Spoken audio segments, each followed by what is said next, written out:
so today I'll be answering a frequently asked question. A lot of you actually have been DMing me about on how to stop hair fall that is caused by PCOS, or basically just how to deal with it when you have PCOS. Now, if you don't know what PCOS is, PCOS stands for Polycystic Ovary Syndrome, and this condition affects a female or a woman's hormone levels. Now, women with PCOS or PCOS produce higher than normal amounts of male hormones. This hormonal imbalance causes them to skip menstrual period, excessive hair growth, usually on the face, chest, and back, weight gain, thinning hair, and hair loss from the head, or oily skin, or acne. But usually the main concern of some of you is the hair loss and the hair thinning part, because some of you have been telling me that it seems like you're doing everything right, you know, with the hair mask, but it seems like nothing has worked. So I did some research and also talking to a doctor. Even though I don't have PCOS, I did, however, experience hormonal imbalance. So we actually kind of like touched on the subject as well, and I found out that the only way for you to manage your PCOS, minimize the symptoms, and actually stop the symptoms of PCOS is to balance out your hormones.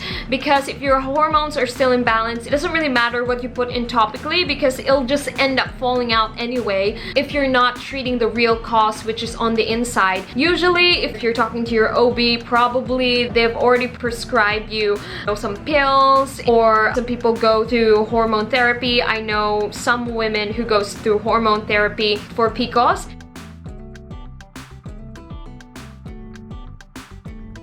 So for me, I think the safest way to go about this is to actually do it naturally. I have several tips here that you guys, can follow to balance out your hormones. So number one is your diet. I've been researching, and there are two diets that I found that has helped with PCOS. Number one is the Ketogenic Diet, and number two is the vegan diet. With me, I personally went with the vegan diet. That's how I balance out my hormones, living in a plant-based lifestyle. That's a thing that personally worked for me. But for some other girls, or for some people, they find that the ketogenic diet has actually helped their PCOS. So you can go ahead and look more into that. I'm gonna leave that research all to you guys, just because I know not everyone's body works or responds to a particular diet the same. Or if you're like me and if you're not eating meat, you can either go for a keto vegan diet. I know it exists.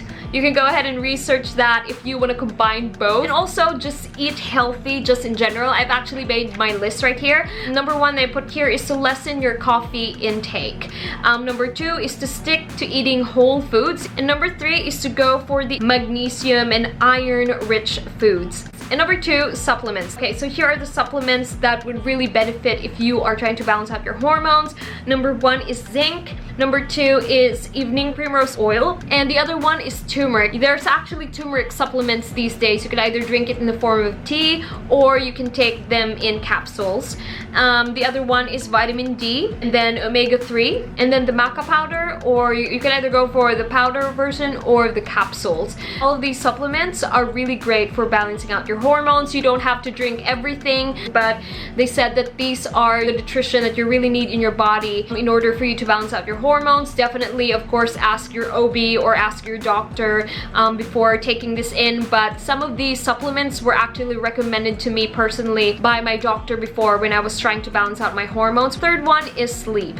You really need to prioritize sleep. It says here that when you sleep, it helps reduces your stress levels, and it helps balances out your hormones as well. Try to get at least 6 to 7 hours of sleep a day. And number four is to work out. It says here that when you work out, it helps lower your blood sugar, it prevents insulin resistance, and it helps also balance your hormones. The only thing that they said to avoid is avoid from those strenuous exercises or workouts. And number five is to de-stress. I know everyone has their own way of de-stressing themselves, so whatever it is that works for you, do it. Now, meditation really does help stress, and also prayer. Alright, so lastly, you know, for hair care and all that, especially taking care of your scalp, usually they said that when you're going through PCOS, or if you have PCOS, your hair is usually, or your scalp is usually very oily and your hair gets fragile. So one thing that you can do is to drink more water and avoid those heavy oils on your hair. I think it's great to kind of like back off a little bit with the oils, and because I know that some of you have been complaining that, you know, the more oils that you put in your hair, you notice there's a significant amount of hair fall. So at least for now, at least back off with the oils. Or if you're ever gonna use oils,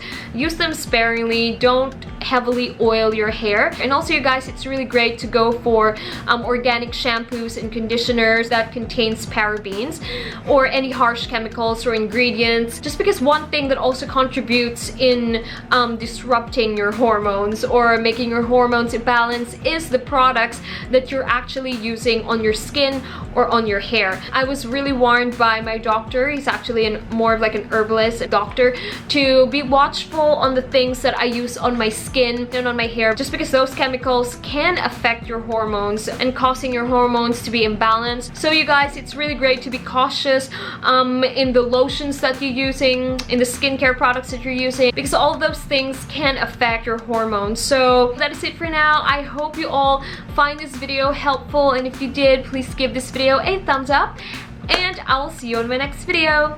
Bye!